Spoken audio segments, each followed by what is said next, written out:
ಯಾವಾಗಲೂ ನಾವು ತೆಗೆದುಕೊಳ್ಳುವಂತ ಗುಣವನ್ನು ಬೆಳೆಸಿಕೊಳ್ಬೇಕೆಂಬುದೇ ಏನು ಶುಭ ಲಾಭ. ಹಾಗೆಯೇ ಇಬ್ರು ಮೊಮ್ಮಕ್ಕಳಿದ್ದಾರೆ ಗಣಪತಿಗೆ, ಒಬ್ಬರು ಅಮೋದ ಮತ್ತೊಬ್ಬರು ಪ್ರಮೋದ. ಹೀಗೆ ಗಣಪತಿಗೆ ಇವೆಲ್ಲ ಕಾಲ್ಪನಿಕ, ನಮ್ಮ ಮನಸ್ಸನ್ನ ಹೇಳುವಂತ ಕಾಲ್ಪನಿಕ ದೃಶ್ಯಗಳು. ಹಾಗಾಗಿ ಗಣೇಶ ನಮಗೆ ಅತ್ಯಂತ ಶ್ರೇಷ್ಠವಾದಂತ ಈ ಗಣಪನನ್ನ ಪ್ರಪಂಚದಾದ್ಯಂತ ಪೂಜೆಗೆ ಒಳಪಡುವಂತ ಏಕೈಕ ದೈವಿ ಸ್ವರೂಪ ಅಂದ್ರೆ ಗಣೇಶ.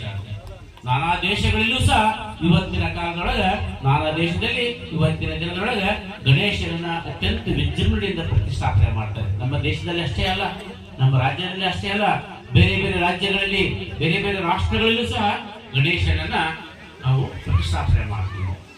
ಸ್ವಾತಂತ್ರ್ಯೋತ್ಸವದೊಳಗ, ಸ್ವಾತಂತ್ರ್ಯದ ಚಳುವಳಿಯೊಳಗ ಗಣಪತಿಯ ಪಾತ್ರ ಬಹಳ ಮುಖ್ಯವಾಗಿದೆ. ಮಹಾರಾಷ್ಟ್ರದೊಳಗೆ ಗಣಪತಿಯ ಪ್ರತಿಷ್ಠಾಪನೆ ನೆಪದಲ್ಲಿ ಸ್ವಾತಂತ್ರ್ಯ ಯೋಧರು ಮೀಟಿಂಗ್ ಅನ್ನ ಮಾಡ್ತಾರೆ. ಬ್ರಿಟಿಷರನ್ನ ಹೇಗೆ ಓಡಿಸ್ಬೇಕು, ಬ್ರಿಟಿಷರನ್ನ ಭಾರತದಿಂದ ಹೇಗೆ ವಿಮೋಚನೆಗೊಳಿಸಬೇಕು ಅಂತಂದು ಗಣಪನನ್ನ ಪ್ರತಿಷ್ಠಾಪನೆ ಮಾಡಿ, ರಾತ್ರಿ ಗಣಪನ ಶೆಡ್ಡಿನ ಹಿಂದಿನೊಳಗೆ ಎಲ್ಲಾ ಸ್ವಾತಂತ್ರ್ಯ ಯೋಧರು ಸಭೆಯನ್ನ ಕರೆದಿದ್ರಂತೆ.